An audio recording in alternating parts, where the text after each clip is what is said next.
Good morning, all of you.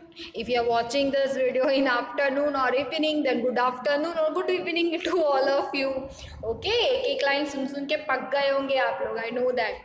Okay, so here I am again to explain sentences part 1. Okay ma'am ने आपको jumble words को arrange करने वाला video भेजा था ना. देखो अभी भी you are having the problem with that. तो the thing is that you have to practice those kinds of sentences again and again. That is the option only. Okay, so let us learn about the sentences part 1. Okay, no doubt I have segregated the two parts, that is the whole lesson, the whole chapter into two parts, sentences part 1 and sentences part 2. Okay, sentences part 1 we are learning right now. In that video also I have explained it very clearly that what are the sentences. So that is the first slide only. Okay, like what are the sentences? A group of words that makes complete sense is called a sentence. Okay, sentences क्या होते हैं बेटा? तो a group of words, no doubt a sentence is made up of very lot of words. Like this sentence, a group of words that makes a complete sense is called a sentence. ठीक है, तो यहाँ पे भी आप देखो बहुत सारे words है. is there, group is there, words are there, makes, complete, sense. So these are the words only. लेकिन जब हम उनको इकट्ठा करेंगे, when we'll merge them and when it will be built like it will make us meaningful meaning to you, then only we can consider it as a sentence. कहने का मतलब ये है कि बहुत सारे words जब इकट्ठा हो जाते हैं और इसमें से कोई उसमें से कोई मीनिंग निकल के आता है, that will be called a sentence only. उसी को हम सेंटेंस बोलेंगे. Only the cluster of words can not make a sentence, है ना. A group of words can not make a sentence, but group बन जाने के बाद if some meaning is coming out of that, then only we can consider it as a sentence. Okay, so let us go to the next one. A sentence always begins with a capital letter and ends with a full stop or question mark. कहने का मतलब ये है. Okay, we are going to see the types of sentences also. Okay, उस time पे मैं आपको ये बताऊंगी, but it is very necessary to add full stop और question mark at the end of the sentence. Okay, वो कैसे पता चलेगा? If the sentence is simple only, okay, means no question is there, only sentence is there, then we can consider it as a sentence, a full stop sentence. Okay, so we have to place full stop there, है ना. but if it is a question, अगर वो कोई question है, जैसे how are you, okay, are you fine, okay, the weather is the weather good or is the weather warm, so these are the questions only बेटा. तो जब कोई question होता है तो we have to add full stop after that word or after that sentence at the end. okay, तब हमको end में क्या लगाना पड़ता है? question mark लगाना पड़ता है. if it is a question, it is very necessary. otherwise अगर आपने क्वेश्चन मार्क नहीं लगाया होगा तो जो कोई पढ़ने वाला होगा वो सिंपली उसको पढ़ेगा कि आप कैसे हो करके ऐसे ही पढ़ लेगा. ठीक है, the tone will not come. But जब आप क्वेश्चन मार्क या फुल स्टॉप लगाते हो, then only the tone is coming, है ना. So that is very important to add full stop और question mark at the end of the sentence. Okay, and every sentence begins with the capital letters. ये ma'am ने आपको उस video में भी बताया था कि जब भी whenever you are starting any question, the first letter of starting any sentence or writing any sentence, the first letter of that sentence should be capital. उसका जो first letter है that should be capital. Okay, you got it? Okay, so let us move to the next exercise. Now here also I have arranged some of the exercise. Okay, like first of all look at the picture बेटा. पहले picture को देख लो अच्छे से, है ना. तो you can see that it is like some kids are playing something, है ना. and which sport is this? कौन सा स्पोर्ट वो लोग खेल रहे हैं? कौन सी गेम वो लोग खेल रहे हैं? जस्ट गैस करो. Guess the name of the game the kids are playing. Yes, it's a basketball. क्या खेल रहे हैं बच्चे? बास्केटबॉल खेल रहे हैं. तो देखो basket picture is also there, है ना. Yes, so for with the help of this picture you are going to arrange these words in that meaningful sentence. Okay, to make a meaningful sentence, you are going to arrange these words. Okay, let us see the first one. Sport which do the children like play to. Okay यहाँ पे देखो तो question mark is there, और मैंने बताया था ना whenever you find the question mark in that sentence you have to make a question out of the words. तो इस वर्ड्स को यूज करके आप क्या करोगे, you are going to make a question sentence. आप क्वेश्चन करोगे, है ना. अभी क्वेश्चन करने वाला वर्ड कौन सा है, which is the word that makes a question. तो विच इज देयर, देखो in the second position which has been given to you. तो वो क्या है, क्वेश्चन फ्रेमिंग वर्ड है. तो let us take it only. तो विच, और किसकी बात हो रही है यहाँ पे, स्पोर्ट खेल रहे हैं ना ये लोग. तो विच स्पोर्ट, उसके बाद the helping verb do the children like to play. अभी देखो मैम ने ये सीधा आपको बता दिया.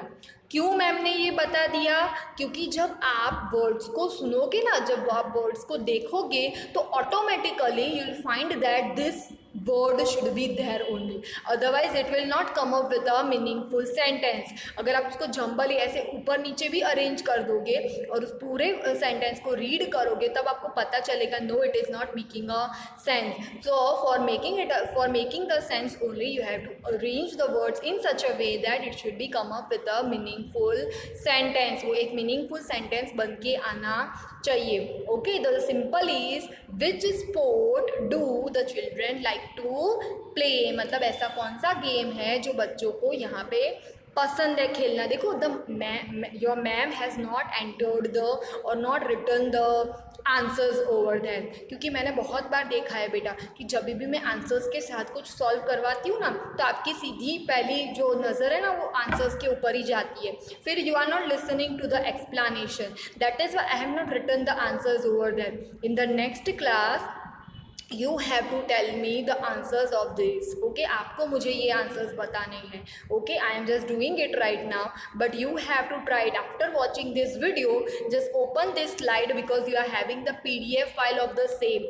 मैं अभी जो आपको दिखा रही हूँ ना उसकी आपको PDF फाइल ऑलरेडी आपके पास है, तो आप उसको खोलो, उसको देखो और उसके आंसर्स लिखने की कोशिश करो. इफ़ अभी भी आपको you are facing the difficulty, then in the next session you can come up with the doubt. Okay, चलो let us move to the third question. The is what of colour basketball. मतलब यहाँ पे कुछ ऐसे बोलने की कोशिश कर रहे हैं कि बास्केटबॉल का कलर क्या है ना. देखो देखो दिया है क्या है, कलर बास्केटबॉल का. Basketball is there, what is there, colour is there. तो आपको पता चलेगा शायद ये कलर पूछ रहा है बास्केटबॉल का. तो this way also you can make the sentence, है ना. And it is also question mark is there. तो you will find it. Okay, question mark is that means we are going to build a question only, we are going to make a question only. So let us see. What तो आ जाएगा पहले, है ना. And what is आ जाएगा. What is the colour of basketball. ऐसे ही हो गया ये. तो वॉट इज द, देखो what's will come first, after that the helping word what is, उसके बाद कलर आएगा the colour of basketball. Basketball का कलर क्या है, दैट इज इट, है ना. देखो मैम इतना फटाफट इसलिए कर रहे हैं क्योंकि ये प्रैक्टिस आपको करनी ही पड़ेगी. That is why in my lecture I am using 50% English and 50% Hindi. Why I am doing so, क्योंकि जितना ज़्यादा बेटा आप इंग्लिश लैंग्वेज को सुनोगे उतनी ही जल्दी आपको पता चलेगा कि कैसे कोई सेंटेंस बनता है. क्योंकि जितना सुनने में आएगा उतना ही बोल पाओगे, समझ में आएगा, और जितना समझ में आएगा उतना ही आप अच्छे से लिख पाओगे, अरेंज कर पाओगे. That is why each and every teacher is using और each and every teacher is having that practice only कि 50% English and 50% Hindi. Okay, but when the time will go ना it will become 80-20 only, means 80% of English and 20% of Hindi. So you should be ready with that. Okay, so let us move to the next one. Kids enjoying are the day.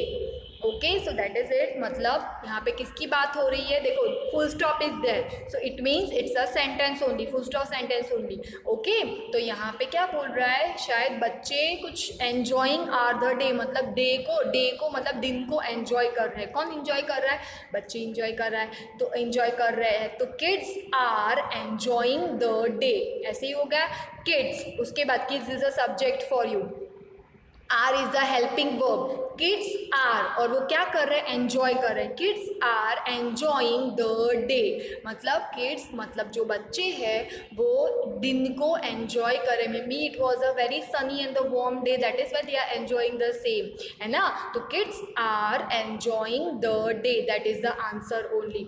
Again I am saying just make practice of such kind of words, अपने ऐसा है तो घर पे मम्मा को बोलो what ever sentences शील find on Google और एवरीवेयर और anything, like last year books में से जो क्वेश्चन जो सेंटेंसेस मम्मा को निकल के आ रहे दिखाई दे रहे, वो सेंटेंसेस को मम्मा जंबल करके आपको दे सकती है और आप फिर उसको सॉल्व भी कर सकते हो। This way also you can build a practice of arranging the words in such a order that it will come up with the meaningful sentence. ठीक है, मम्मा को बोलना या whoever is free at your home, just ask her to give 5 to 10 sentences to you and you have to arrange the words. Okay, तो चलो let us move to the next slide.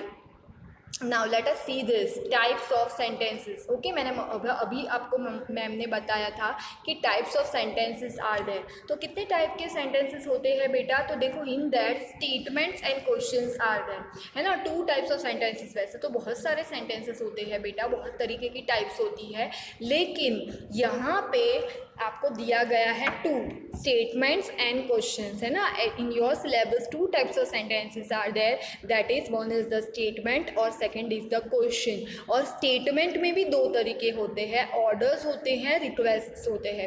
I have explained the whole chart one by one. We are going to see what are statements, what are questions, what are orders and what are requests. Okay, let us see.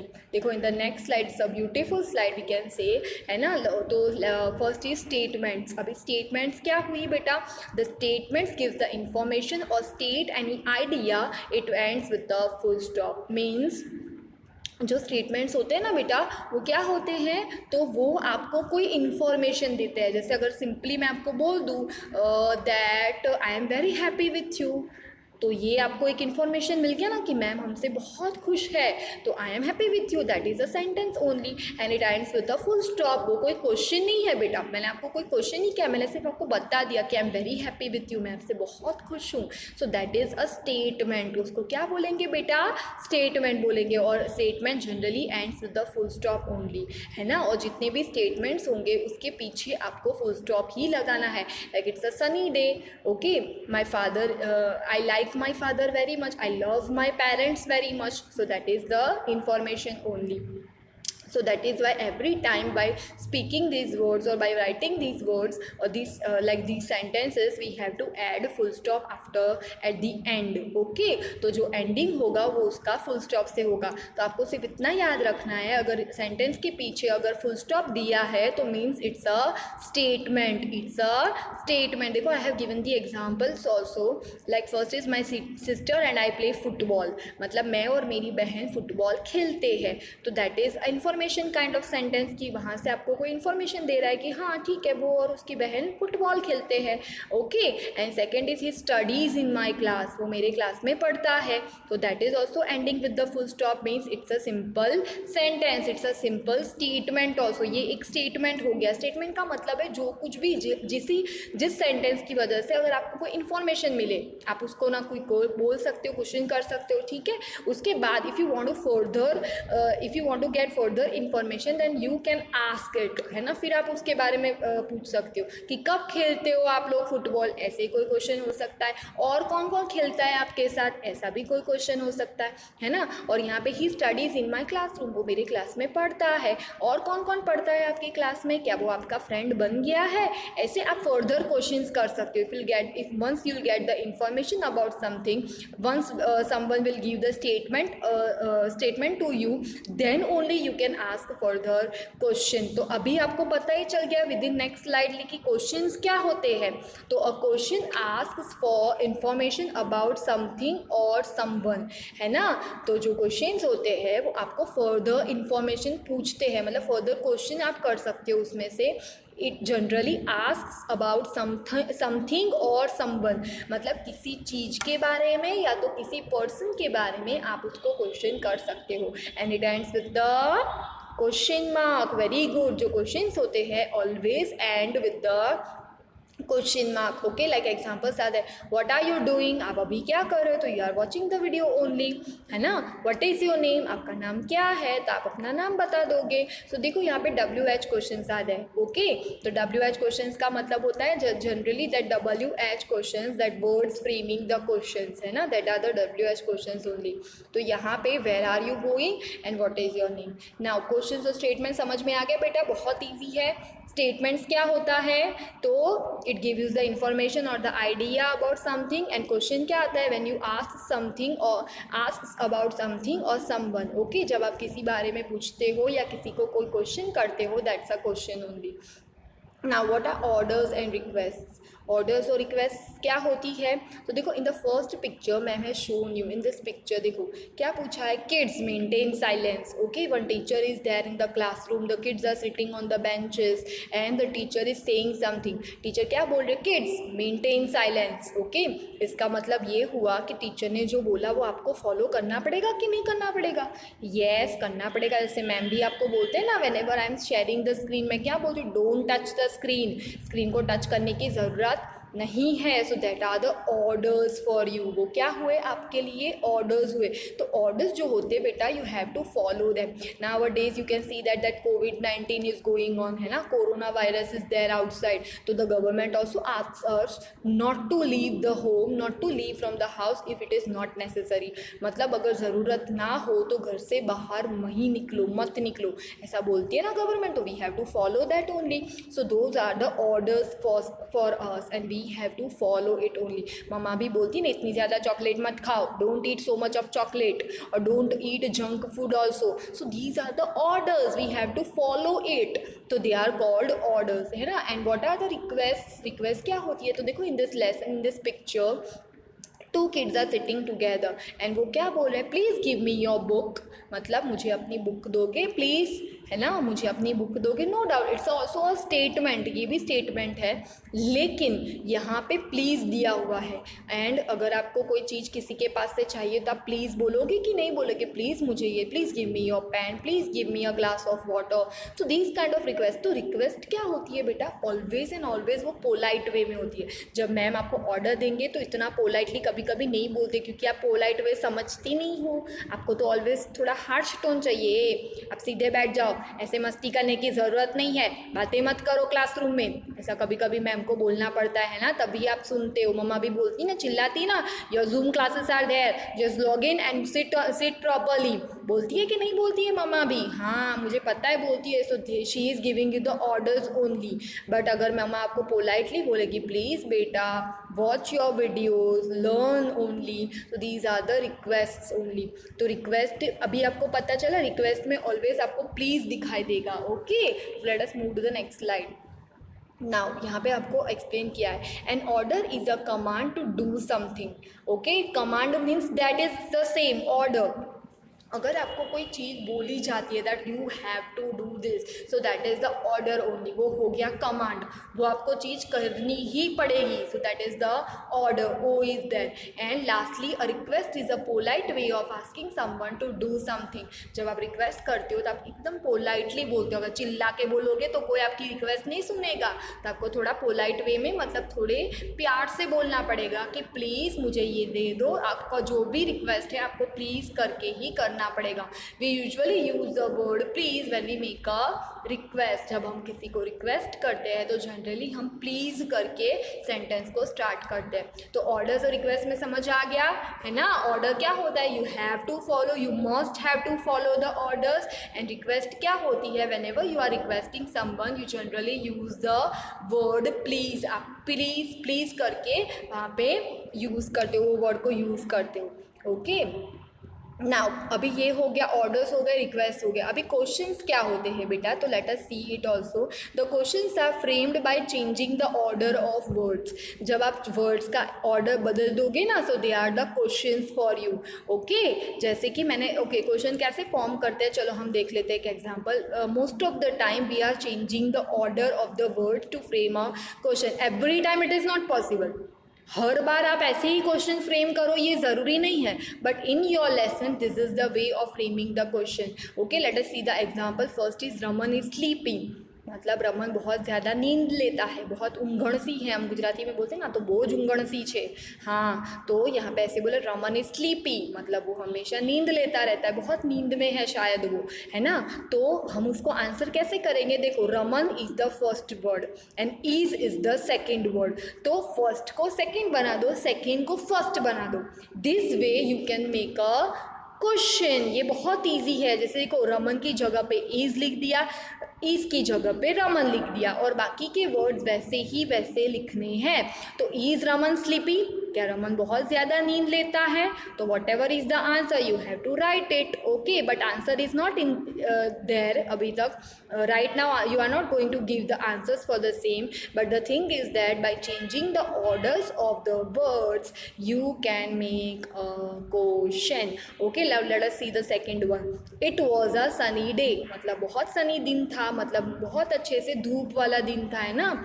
जब summer शुरू होता है और winter में हम लोग को इतना ठंडी लगती है, लेकिन थोड़ी थोड़ी उसके बाद वाली जो समर होती है ना वो हमको बहुत अच्छी लगती है। तो that the sentence wants to say like it was a sunny day.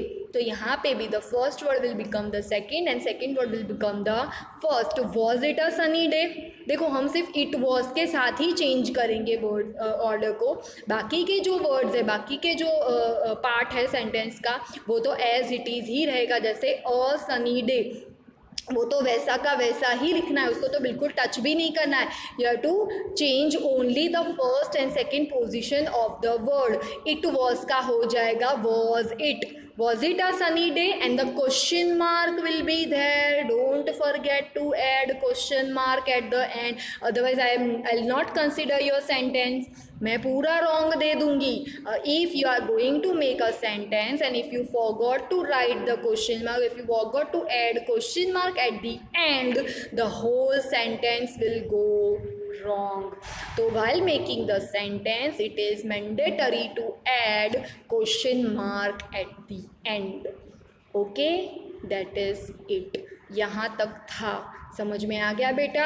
अभी भी मैं मुझे लगता है कि आपको शायद वो अरेंजमेंट ऑफ वर्ड्स में, मतलब जहाँ पे मीनिंगफुल सेंटेंस बनाना है वहाँ पे you'll struggle, but the thing is that जैसे आप मैथ्स के सम सॉल्व करते हो, है ना, और आंसर तक पहुँचने की ट्राई करते हो, वैसे भी यहाँ पे आपको एक्स्ट्रा एग्जाम्पल्स करने ही पड़ेंगे, ओके, तभी आपको ये पूरा कॉन्सेप्ट क्लियर होगा, okay. So now ma'am is just ending here, okay, ma'am is signing off. If you'll have the doubts and you have to write it, and in the next session you have to tell me, okay. Just till then just safe and be at your home only, okay. Your ma'am is signing off. Bye bye beta.